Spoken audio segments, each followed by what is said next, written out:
Bueno, primero quisiera decir que la celebración de 50 años de una institución como la Universidad Nacional es un hito en su historia y desde esa perspectiva debemos estar con mucha disposición a celebrarla con mucha dignidad, con mucha hidalguía, con mucha criticidad, casualmente procurando siempre que sea mejor universidad.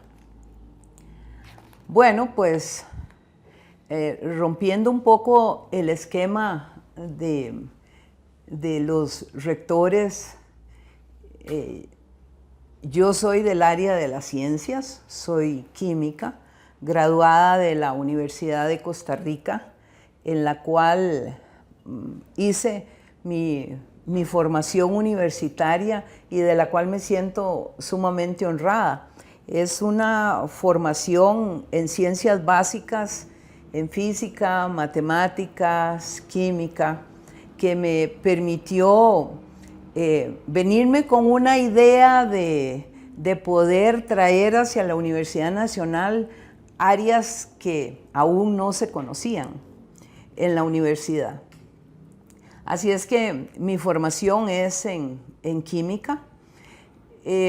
Cuando yo salí de la universidad hice una tesis en el área de la fisicoquímica, un área bastante teórica, pero cuando llego a la Universidad Nacional me topo con un modelo de universidad donde los planteamientos que yo tenía para poder hacer investigación y poder desarrollar un laboratorio que me era absolutamente necesario para poder trabajar, me topo con la realidad de que no hay tanta cabida para eso. Teníamos que refrescarnos, repensar y hacer sobre todo una ubicación muy importante sobre cuál era el modelo de universidad donde yo me estaba insertando. Yo llegué a trabajar en la universidad en el año 74, muy joven, dando clases a las áreas de las carreras científicas que tenía en aquel momento la universidad, como la veterinaria, medicina veterinaria, biología marina, ciencias agrarias. Y ahí comencé a insertarme en una realidad que era completamente diferente de donde venía. Y que me cautivó realmente para mí el haber trabajado en la Universidad Nacional a partir de una formación en ciencias básicas, me llevó a ser, creo yo, mejor persona, a pensar que el trabajo que yo hago tiene que tener significado para otras personas. No es una cuestión de que yo hago logros y logros en investigación y me siento muy satisfecha porque publico en una revista de muy buen nivel. Aprendí en esa primera inserción de la universidad de que en la vida, cuando uno persigue un objetivo, es posible alcanzarlo con mucha fortaleza y con mucha decisión. Para esos años la Universidad Nacional vivía dispersa en toda la provincia de Heredia, en una serie de casas que alquilaba la universidad. A mí me tocó comenzar cerca de una panadería donde había una casa que nosotros le llamábamos La Casona. Y ahí comenzamos un grupito muy chiquito de matemáticos y químicos, con un decanato muy reducido. Ahí recuerdo con mucho cariño a don Enrique Góngora, que fue una de las personas pioneras y que casualmente había sido mi profesor de cálculo en la Universidad de Costa Rica.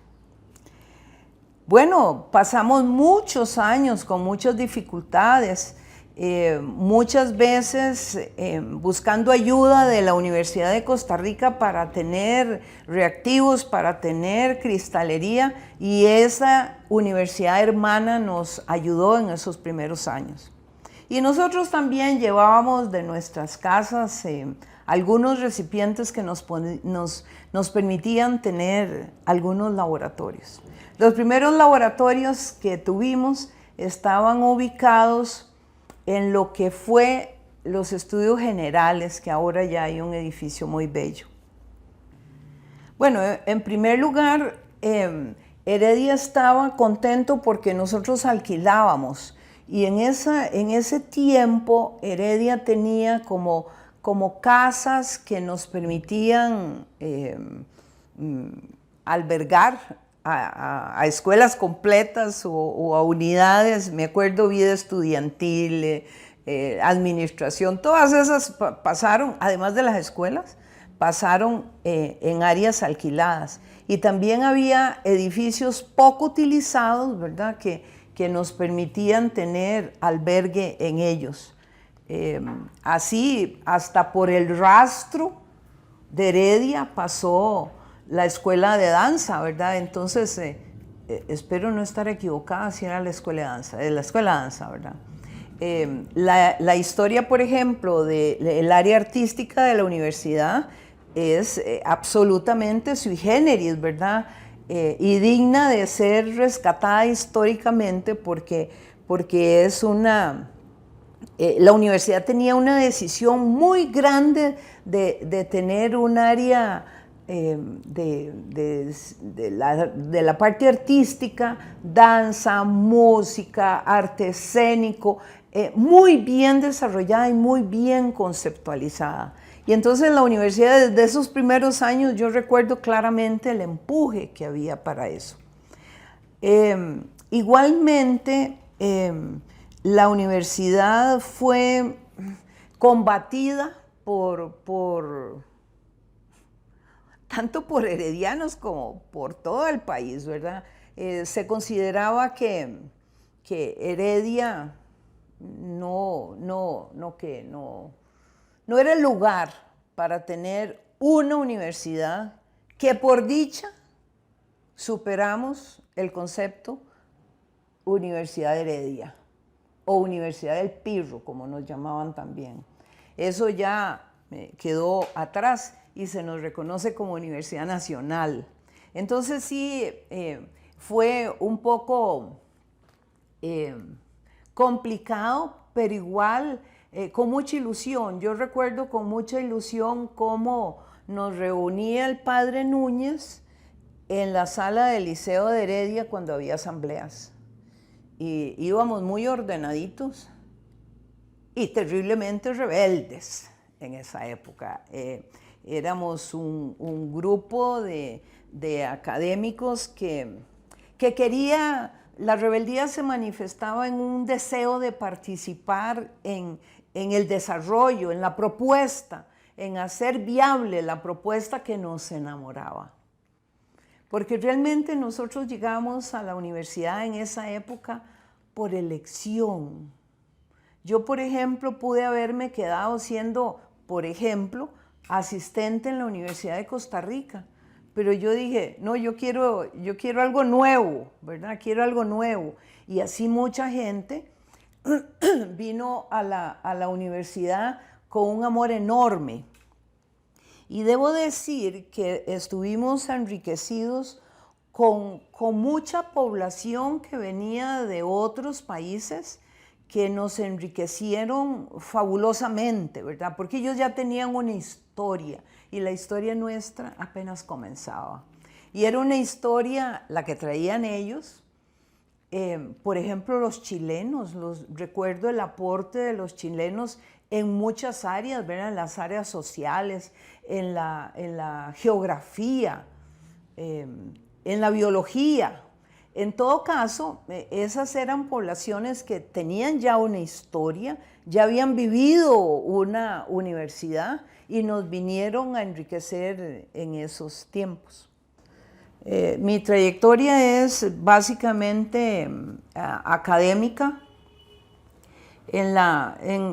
Yo comencé en la Escuela de Química.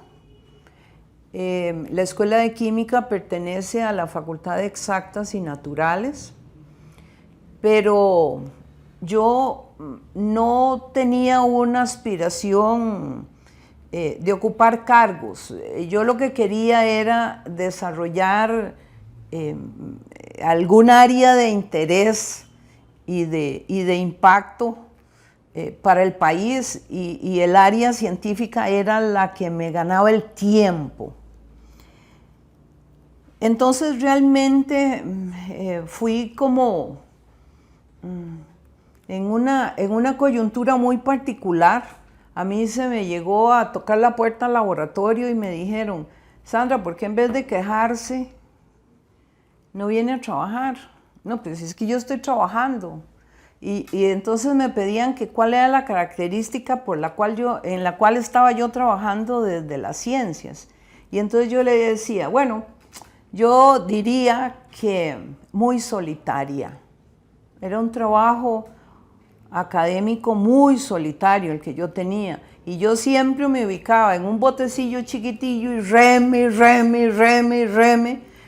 con mucha dificultad para avanzar. Y ese fue el empuje, ¿verdad? Entonces me lo propusieron y así llegué como vicerrectora académica por primera vez. Luego de concluido ese proceso, participé en el proceso electoral para la rectoría e igualmente empujada, ¿verdad? Esa es la pura verdad. Yo estaba deseosa ya de terminar mi trayectoria en la universidad, esa es la pura verdad. Ya creía yo que era suficiente. Pero bueno, igualmente con un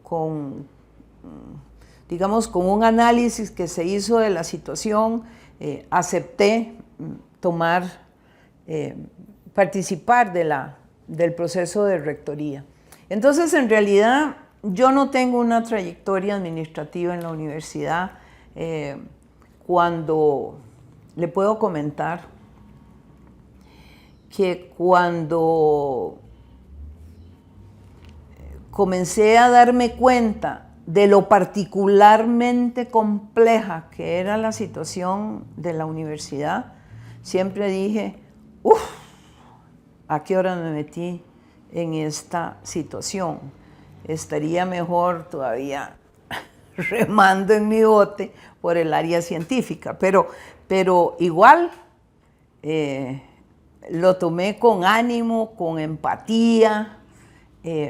Procuré de buscar mucha alianza al interior de la universidad y entonces yo siento que igualmente lo disfruté, ¿verdad? Igual que había disfrutado si usted me dice, yo pasé como 43 años en la universidad.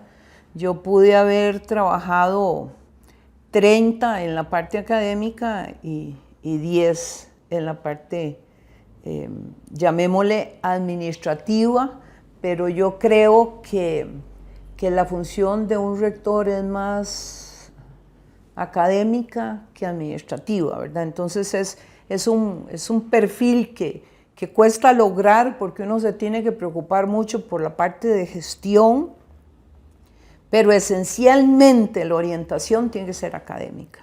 Al asumir la rectoría, yo venía de impulsar un proceso desde la vicerrectoría académica y eso me permitía tener muy claro cuáles eran las potencialidades y las debilidades de la universidad en esos tiempos. El gran esfuerzo que se hizo desde la vicerrectoría junto con el rector anterior, que fue don Olman Segura, fue un esfuerzo muy grande porque la comunidad universitaria asumiera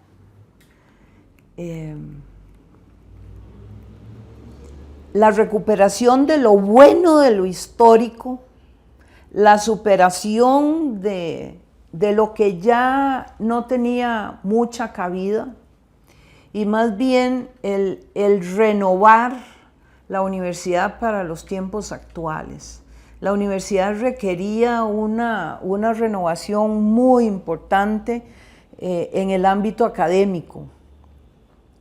Era una universidad que tenía, digamos, dificultades para, por ejemplo, para la admisión en la universidad, para la retención de los estudiantes en la universidad, para la formación de los académicos en la universidad, para el equilibrio adecuado entre lo administrativo y lo académico.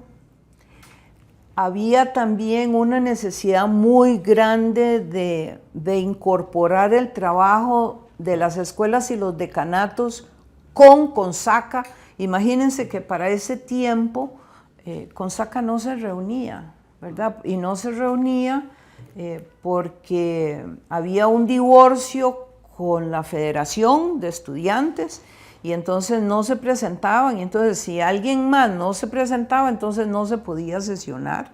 Entonces había un vacío entre lo académico, que es lo que ocurre realmente en las escuelas y en las facultades y en las sedes, y llamémosle la gestión de rectoría y de vicerrectorías académicas. Entonces, realmente sí siento que en esos momentos se establece una necesidad muy grande porque realmente una universidad que no tiene una innovación permanente y un revisar de lo que hace en forma permanente, sin que eso se interprete como un control administrativo, sino es una gestión hacia la calidad y la pertinencia del quehacer de la universidad. Hacía falta eso. Yo creo que ese fue el gran impulso de la rectoría que yo terminé, fue procurar ese rescate de lo académico en la universidad, iniciado desde mi momento en que estuve en la vicerrectoría académica de la universidad. Don Francisco González, que es actualmente el rector de la universidad, era el vicerrector académico. Recuérdese que para ese tiempo no habíamos impulsado el Congreso Universitario y por tanto teníamos una distribución del quehacer un tanto diferente. Don Francisco, como vicerrector académico, era la primera mano de la rectoría. Hicimos un trabajo muy articulado, de mucho entendimiento y sobre todo de mucho trabajo. Él tiene una capacidad de trabajo impresionante y entonces de mucho trabajo, y se logró que él pudiera articular lo que se llamaban las direcciones de área, que eran investigación, extensión y docencia. Luis Ovares fue nuestro director de docencia. Luego Carlos Morera, el director de investigación. Don Mario Oliva en el área de extensión. Y doña Dinia era la vicerrectora del área administrativa. Ese era el equipo. Tuvimos un consejo universitario fuerte, que yo creo que fue muy importante porque logramos, a pesar de las dificultades del entendimiento propio del control y de sus obligaciones como consejo universitario, logramos hacer un trabajo sumamente articulado. Entonces no puedo decir que eso era parte de mi gestión, pero sí fue una parte muy importante lograr que el Consejo Universitario articulara su trabajo con el trabajo del resto de la universidad. Y tuvimos un CONSACA iniciado desde el trabajo de 5 años atrás de vicerrectoría académica, fabuloso, con el cual pudimos impulsar muchas cosas interesantes en la universidad a nivel de las facultades, de las sedes, de los centros y de las escuelas, las unidades académicas.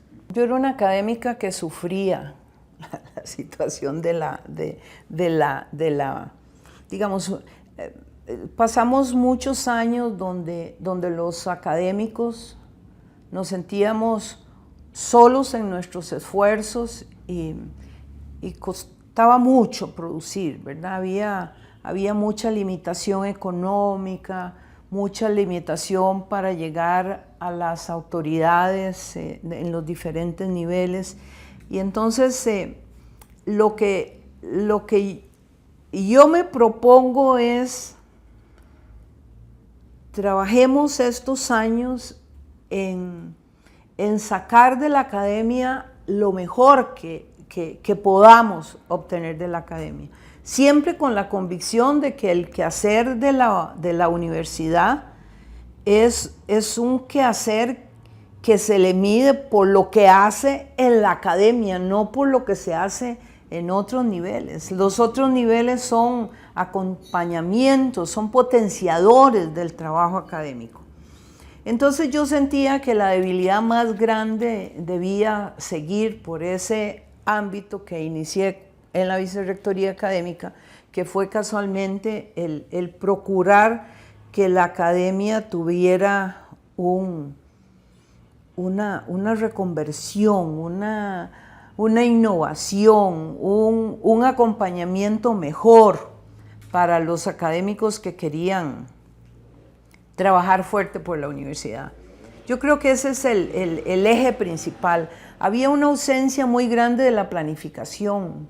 Entonces, habría que hacer un esfuerzo, por ejemplo, por tener una universidad mucho más planificada que nos permitiera asignar los recursos de mejor manera, con mucho mejor equilibrio que como se venía haciendo, y considerando las necesidades de las escuelas, de las facultades, las sedes, los centros. Entonces, por ejemplo, se convirtió en una tarea obligada presentar los presupuestos y toda la planificación al CONSAC, a las unidades académicas, a las facultades. Y entonces eso contribuyó muchísimo a permitir que muchas cosas fluyeran. De lo contrario hubiera sido seguramente una tarea un poco más complicada. Este es todo un aprendizaje en esa época. Imagínense que teníamos una defensa de los presupuestos cada año ante ese organismo universitario y gobierno que articula la asignación del presupuesto. Ahí tuvimos luchas muy importantes y sin embargo logramos crecimientos hasta de un 13% anual. Y aún así, a mí me hicieron una huelga de, por dicha ya no me acuerdo cuántos días y con cuántas dificultades y con cuánta policía al frente de la universidad, porque habíamos firmado un presupuesto del 13%. Ahora me voy a los tiempos que comenzaron hace algunos años y se acentúan en estos, y digo yo, ¿qué presupuesto teníamos nosotros en estos años? Le estoy hablando 2010, 2015, muy buenos presupuestos. Tanto así que la universidad logró abrir una serie de programas realmente novedosos, logró desarrollar infraestructura, logramos mantener una relación del área laboral con el área no laboral de por lo menos un 20%, que siempre en la universidad fue muy importante. Ese periodo de tiempo donde tuvimos esos presupuestos nos permitió pasar de cerca de 3.000 estudiantes a 9.000 estudiantes como mantiene hoy día la universidad. Fue una época convulsa porque el país estaba convulso en esos tiempos. No obstante, los presupuestos fueron lo suficientemente bien asignados como para que se reflejen en los números de la universidad en esos tiempos. En esos tiempos la situación económica nos permitió, por ejemplo, iniciar un programa donde las escuelas escogían a académicos brillantes que no tuvieran un posgrado en ese momento, y nos permitió crear un proceso de busque mentes brillantes que quieran permanecer en la universidad, y les damos asignación de becas para que al menos obtengan una maestría académica y si no un doctorado en las mejores universidades. Y eso tuvimos oportunidad de hacerlo en ese tiempo. Y fue maravilloso ver a la universidad nuevamente llena de estudiantes y poder demostrar que no le hacían más falta aulas en la universidad, no hacían falta más aulas, lo que hacía era falta más organización. Y los profesores seguramente recordarán que tenían que venir a la universidad con más frecuencia, porque entonces lo que sacábamos era el jugo a cada aula de la universidad, con áreas, digamos, de horas, con conjunto de horas para ir rellenando desde la mañana hasta la noche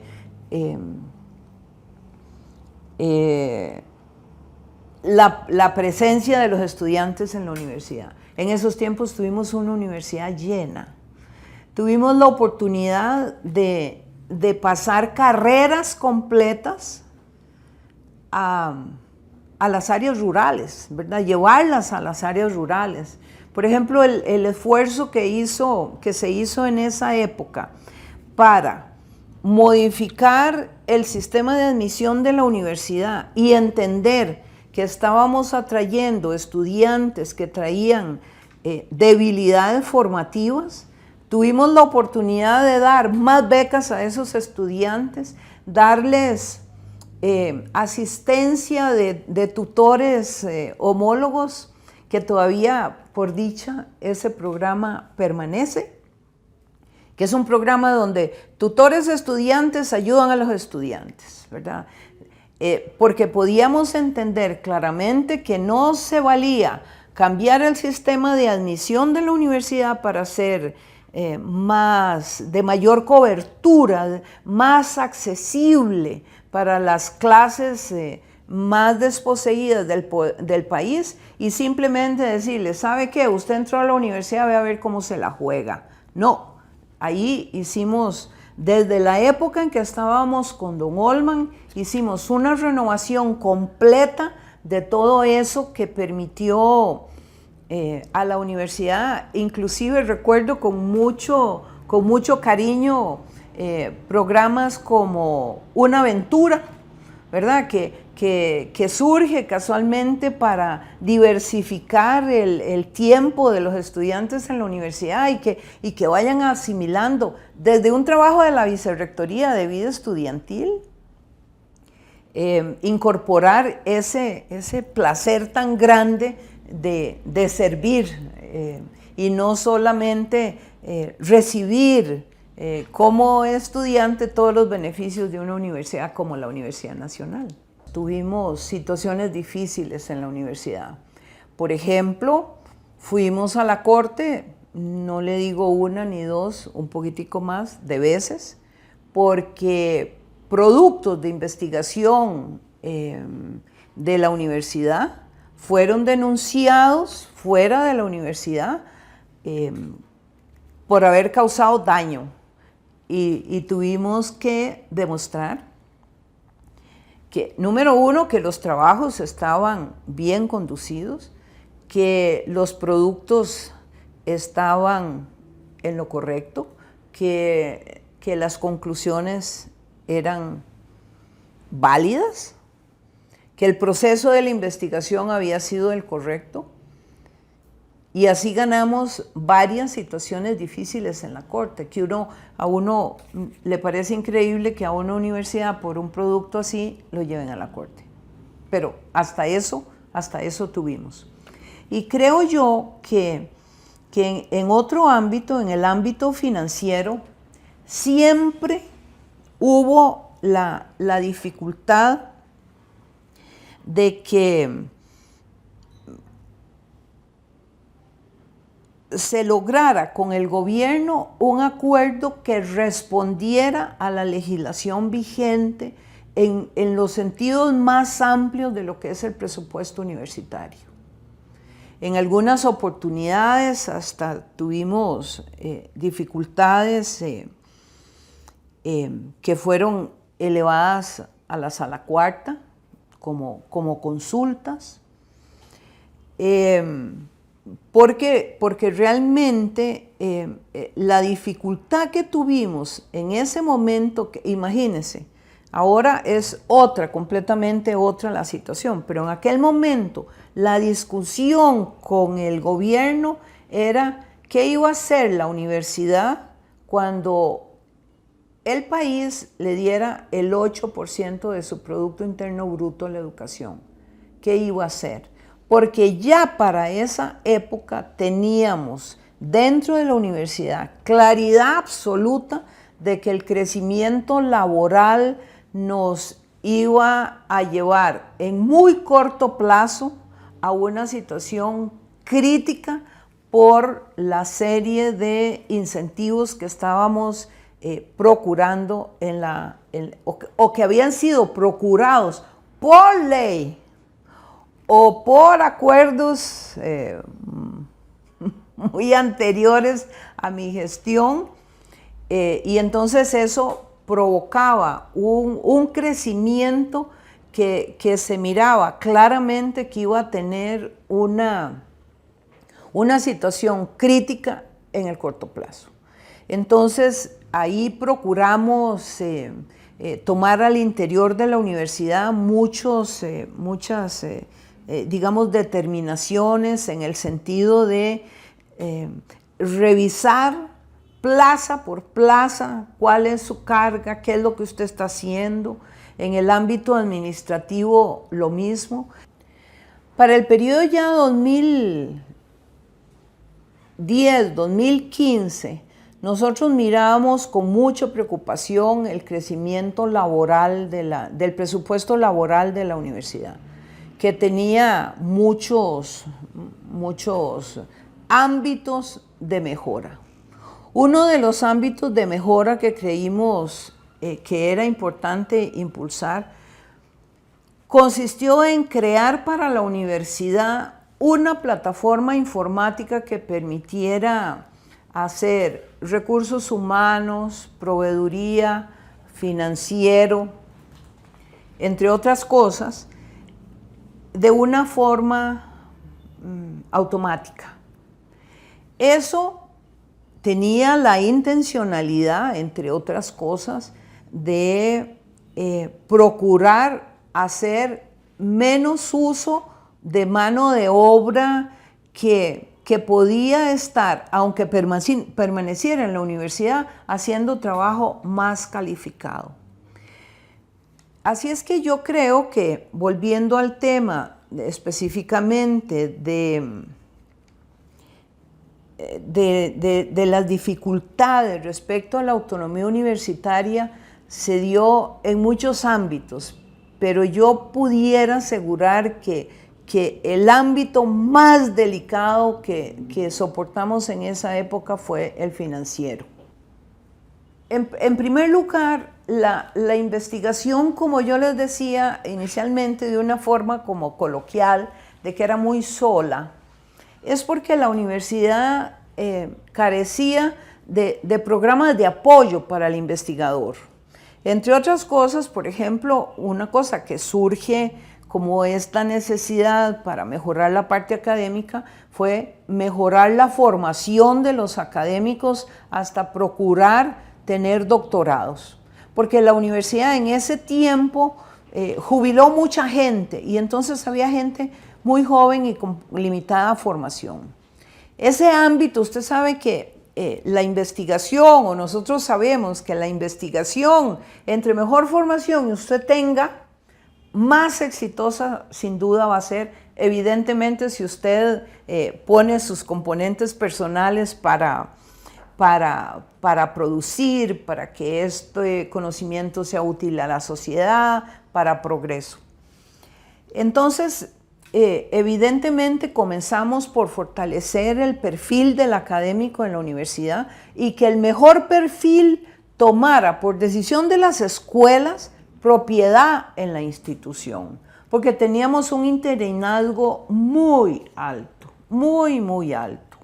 Entonces, ese fue uno de los programas. Otro programa muy importante para el área de investigación fue procurar montar un sistema de evaluación que fuera parejo para todo el mundo y muy bien articulado desde las escuelas. Ese es un quehacer que conduce la escuela y es apoyado por la vicerrectoría que corresponde al proyecto planteado. Pero eso es una de las cosas más importantes. Se creó una serie de grupos académicos en las universidades que permitió, en las direcciones de área, perdón, que permitió apoyar el quehacer de las escuelas, y las sedes, los centros, casualmente para mejorar el proceso de aprobación de los proyectos.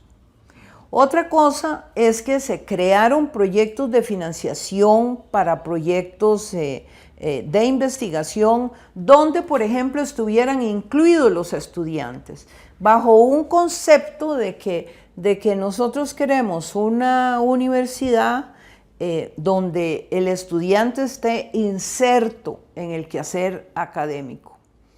Otra cosa que fue muy importante fue financiar proyectos desde CONARE, con financiamiento desde CONARE, para proyectos de investigación que ya no solo fueran de la Universidad Nacional, sino que fueran de las universidades públicas. Y entonces ahí hubo un trabajo interesante interuniversidades públicas que era financiado desde el punto de vista de la operación. Creo que otra de las cosas que me parece que fue fundamental fue procurar que las escuelas realmente tengan áreas de interés vigentes y líneas de investigación, para procurar que no surgieran proyectos casi personales, sino con un entorno y un impacto y una pertinencia adecuada. Entonces se procuró poner en ejecución, llamémoslo así, primero con una reflexión y luego con mucho trabajo de concreción, que eso era un trabajo muy importante de los vicedecanos y vicedecanas, para que las áreas se desarrollaran. No creo, y jamás estuvo dentro del impulso del gabinete del momento, que hubiera desigualdades, sino por el contrario. Por ejemplo, se dio apertura a proyectos en artes, por ejemplo, que miren, parece mentiras, pero a artes lo que le hacía falta era un linóleo para poder hacer su trabajo en las comunidades, por ejemplo, ¿verdad? Uno se sorprende hasta qué punto hay limitaciones en algunas áreas del quehacer de la universidad. Y creo que también una de las cosas importantes que logramos fue que apoyó mucho el área de investigación y que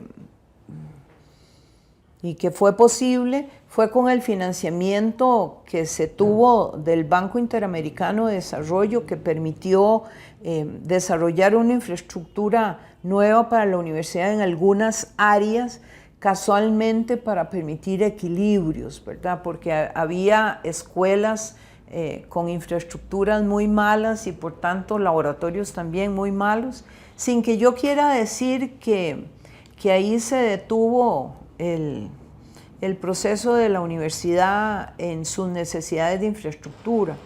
Hay escuelas que todavía requieren un impulso muy grande para favorecer específicamente la investigación, que es lo que me preguntan, pero si usted está mal en investigación, casi le podría asegurar que va a estar mal también en los servicios sanitarios y va a estar mal en las aulas y va a estar mal en las oficinas para el director de la escuela. Así es que nada más es como, siempre hay que pensar que la gestión de uno es de 5 años y termina, ¿verdad? Entonces la idea es dejar procesos andando y que ojalá quien continúe pueda seleccionar lo mejor de la gestión anterior para que la planificación nunca sea de corto plazo, sino que la planificación en una institución tiene que ser de medio y largo plazo.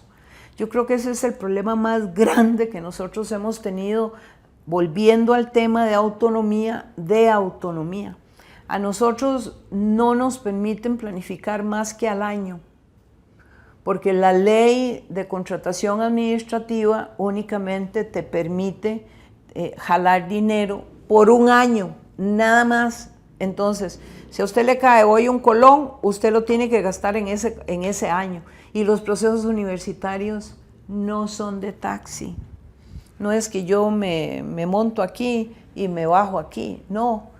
Más bien, si yo me monto aquí en una línea de desarrollo en la universidad, lo que uno necesita es un proceso de medio y largo plazo. A ver, por ejemplo, era claro para la universidad que con el presupuesto que tiene del FES, la universidad ya no tiene mucha posibilidad de crecer más allá de 9,000 estudiantes. Entonces, aquí no es que la universidad esté en condiciones de crecer más, pero sí está en condición de atraer estudiantes de acuerdo con su perfil, está con el reto también de que usted atrae a un estudiante, pero lo hace graduarse. Y no graduarse de técnico, ni de bachiller. No, es que tiene que ser lo más que en esa línea de conocimiento tenga la universidad.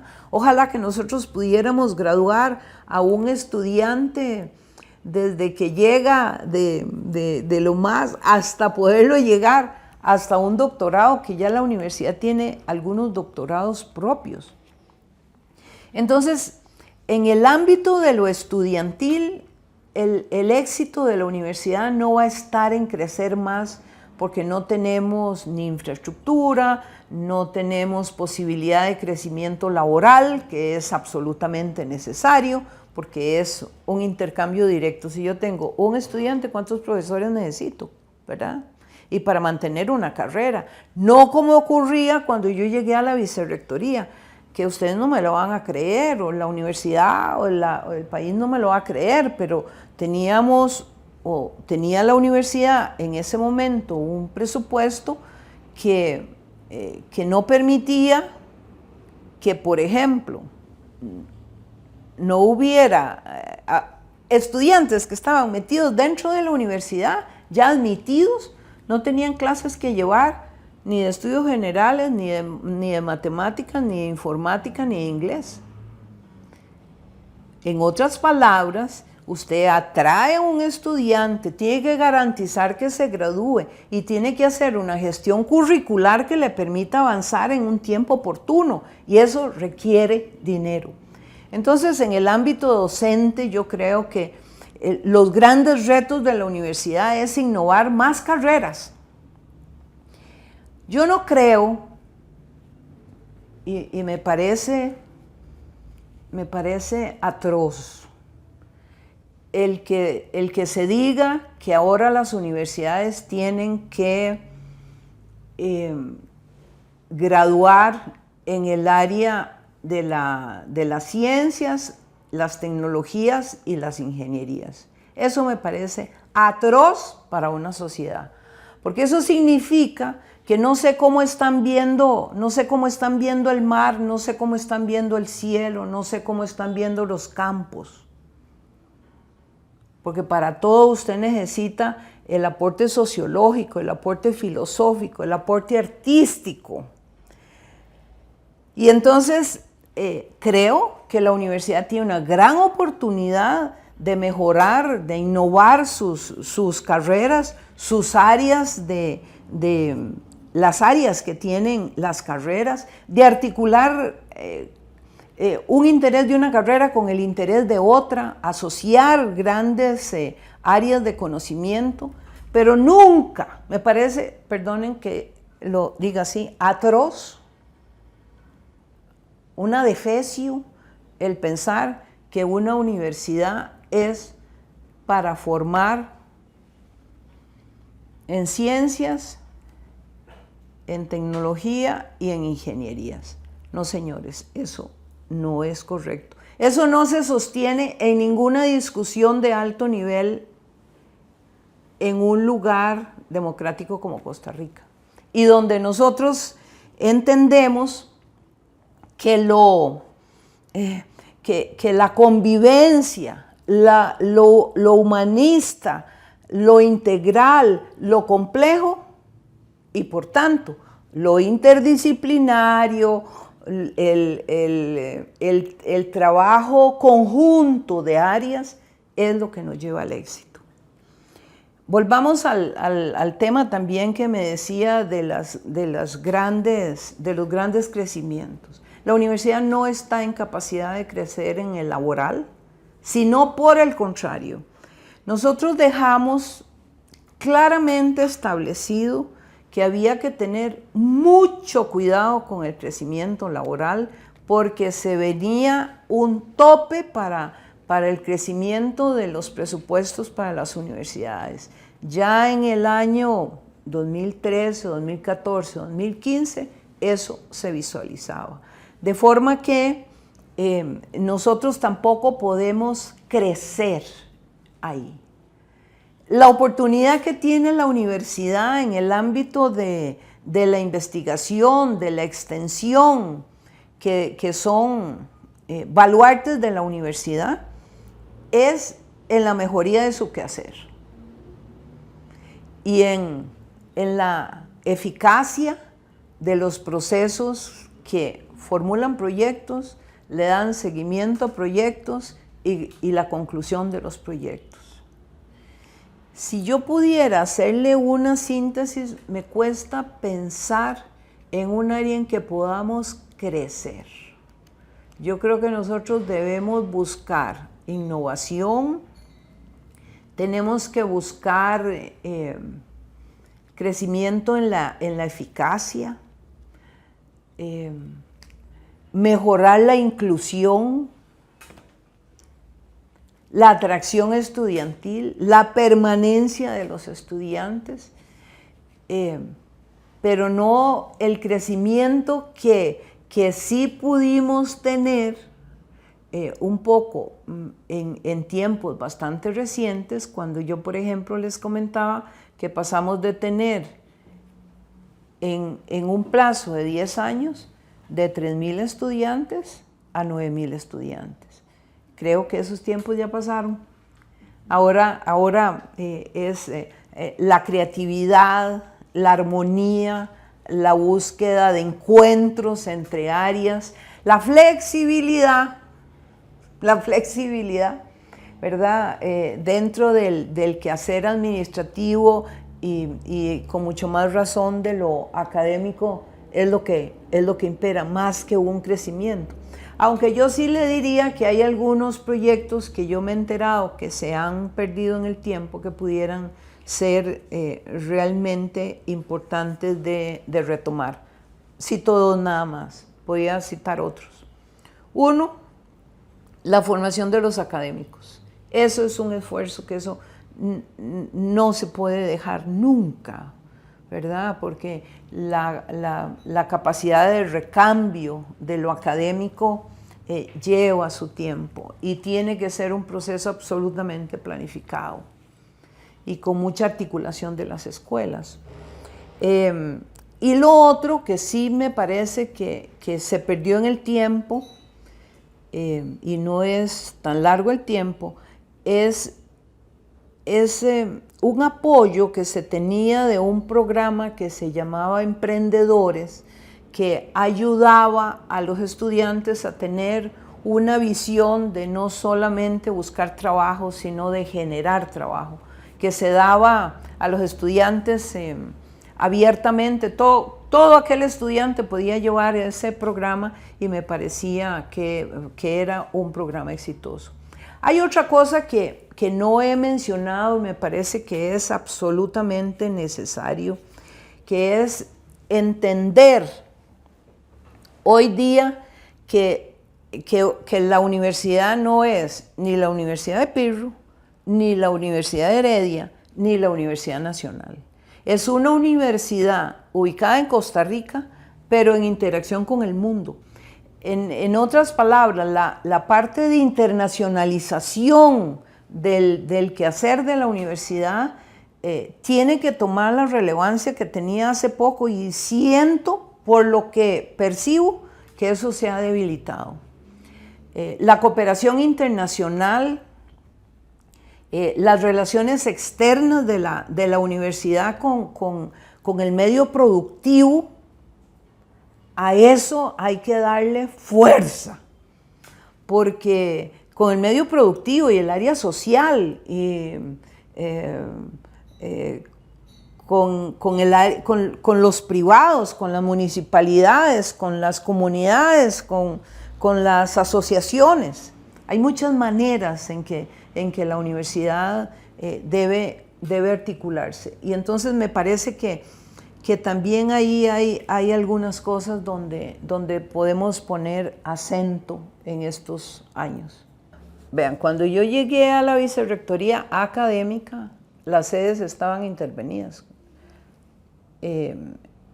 Era una cuestión realmente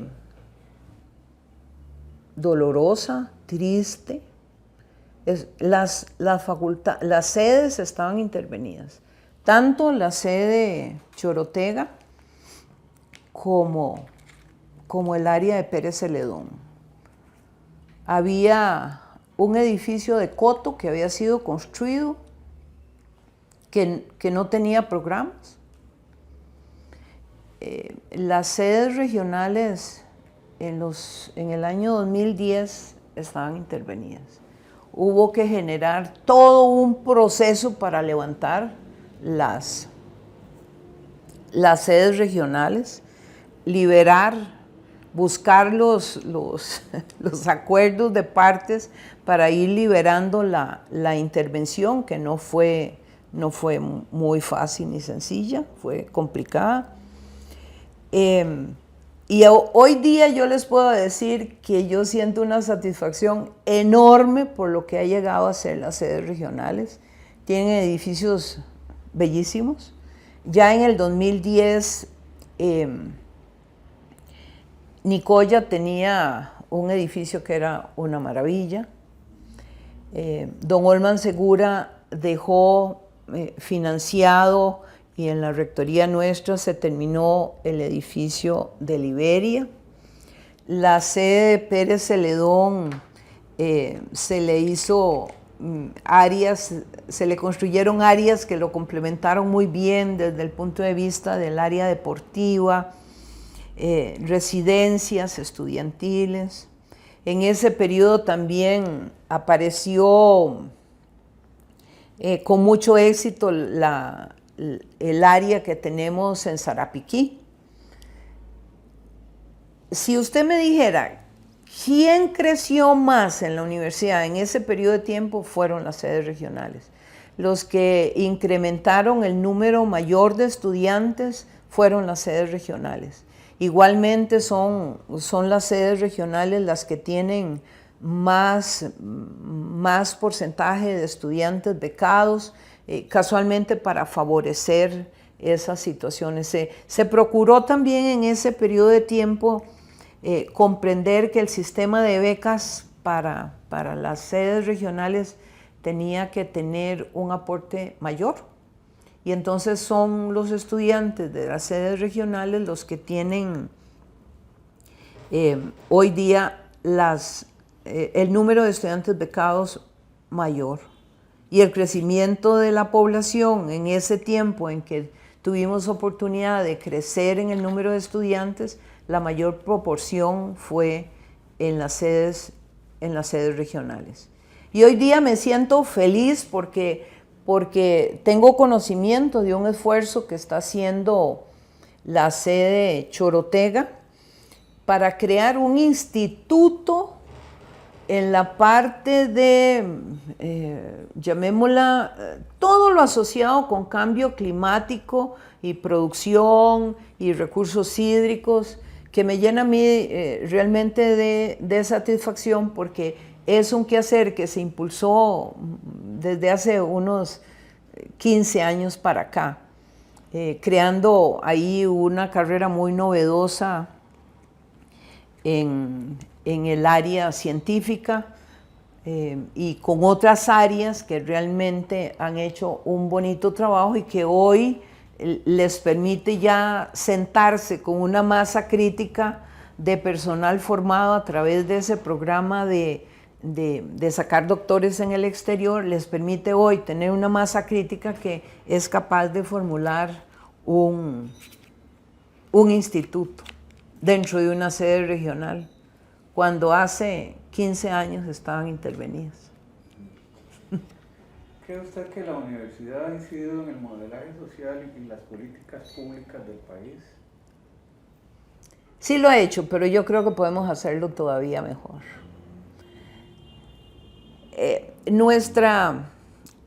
¿Cómo decirlo? A ver,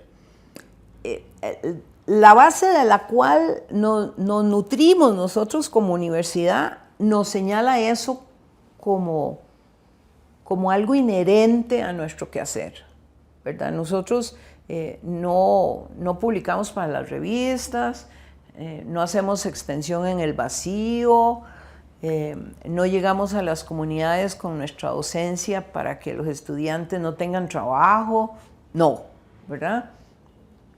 Indudablemente nosotros nos nutrimos de todo eso, de toda esa visión del padre Núñez, toda esa conceptualización filosófica de la universidad necesaria, la importancia de la extensión en la universidad, la importancia del quehacer académico de la universidad como conjunto, el pensar que los abordamientos de los proyectos tienen que ser complejos y no simples e improvisados. Eso la tenemos como materia prima, pero yo todavía creo que nos hace falta mucho proceso, mucho proceso. Y ahí tenemos una veta muy grande de trabajo y de perfeccionamiento de la propia universidad para lograr ser más, para poder incidir no solo con más claridad, sino con más fuerza y con más determinación en las políticas públicas del país. Y tenemos ejemplos claramente de que se puede desde la universidad, sí se puede. Lo que pasa es que yo sí creo que algunos procesos recientes en la universidad han debilitado eso, ¿verdad? La presencia de la universidad en la sociedad con más fuerza. Creo yo que es viable y creo que Bueno, cuando yo estuve en la rectoría, don Carlos Morera impulsó programas de política pública, entre otras cosas que impulsó don Carlos, como por ejemplo financiamiento de proyectos para mujeres investigadoras. Pero él generó proyectos de política pública. Sin embargo, eso, a pesar de que hay un esfuerzo y una convicción de la necesidad, por ejemplo, a nivel de gestión universitaria, eso todavía hace falta ser reflexionado y ser abordado. ¿Dónde? En las escuelas y en las facultades, que es donde corresponde, y en el CONSACA, que es también donde corresponde. ¿Cómo lograr articular ese quehacer que hace la universidad para poder incidir más en el ámbito público? Creo que ese esfuerzo tiene nicho en la escuela, ¿verdad? Escuela que está ubicada en la Facultad de Filosofía y Letras, que tiene una carrera muy interesante y de una, digamos, de una formación novedosa y que permite sistematizar muchísimos de los avances para las mujeres. En términos generales, yo soy un ejemplo, ¿verdad? Yo ¿cómo llegué? Si yo les podría contar una anécdota. Cuando yo estudiaba en la escuela de química, un día llegué por la parte de atrás del aula porque tenía dos puertas, una atrás y otra adelante. El profesor estaba ahí al frente y llegué yo tarde y entonces el profesor se disgustó que yo llegué tarde y con razón, sin duda alguna. Él observó el aula y entonces dice, aquí el 10% está ya quedado. Y yo hice así. Y lo que había era 30 estudiantes y había 3 mujeres. Eso es el 10%, ¿verdad? 3 de 30 es un 10%. Era muy evidente porque había 2 mujeres que estaban en las primeras sillillas ahí adelante. Yo que iba entrando, ya el 10% de las mujeres estaban quedadas. Ha sido una lucha, pero déjeme decir también que hay también falta de solidaridad de mujer con mujer. Eso hay también que trabajarlo. Pero evidentemente yo tengo una vida reflejo de eso, ¿sí? Es un reflejo de eso. Sé de lo difícil que es trabajar en condición de mujer, teniendo hijos en la casa. Es más, ustedes toman un currículum mío y en la época en que yo estaba con mis 2 hijas pequeñitas, hay un vacío porque yo lo único que hacía era docencia en ese periodo de tiempo y fueron como 8 años. ¿Por qué? Porque no da para más, ¿verdad? Entonces el trabajo de la mujer es realmente complejo. Ahora, déjeme también decirle que yo no soy tan adepta a crear condiciones muy diferenciadoras, sino que yo más bien creo que hay que hacer mucho trabajo para igualar la masculinidad con la femineidad, ¿verdad? O sea, que llevemos las cosas más justas, de forma que usted hombre tenga oportunidad, usted mujer tenga oportunidad. Y evidentemente mientras alcanzamos a los hombres, sí hace falta empujes asertivos que permitan ir superando los rezagos. A las mujeres les cuesta, por ejemplo, en términos generales, llegar a ser catedráticas más años que a los hombres, ¿verdad? ¿Por qué? Bueno, en el tiempo en que yo me formaba y quería ser catedrática, porque nosotros teníamos que buscar el financiamiento externo, ¿verdad? Que es una cosa muy complejo de lograr. Pero eso es un detalle, así todas las cosas van siendo dificultuosas.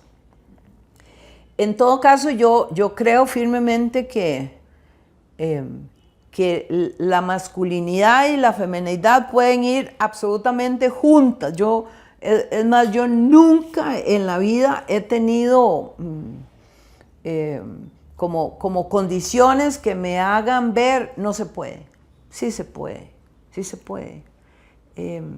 Y además los equipos de gente con habilidades blandas y habilidades blandas de ambos géneros, se forman equipos muy interesantes. Yo creo firmemente que ninguna sociedad es mejor que sus universidades públicas. ¿Con eso qué quiero decir? Con eso lo que quiero decir es que el país,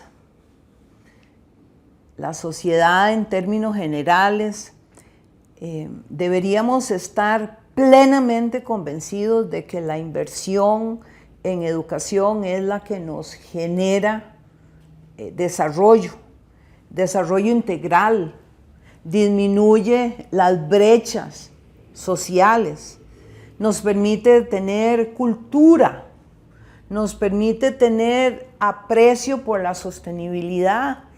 Podemos mirar el mar sabiendo que lo estamos manejando bien y ver la atmósfera que es clara y no nos enferma. Y podemos estar seguros de que somos un país que planifica, que no planifica para hoy ni el mañana, es para el mediano y el largo plazo. ¿Y cómo pensar tener esas cosas si no tenemos también arte y si no tenemos gente que filosofa la universidad? Y si no tenemos áreas sociales que trabajen en nuestra sociedad.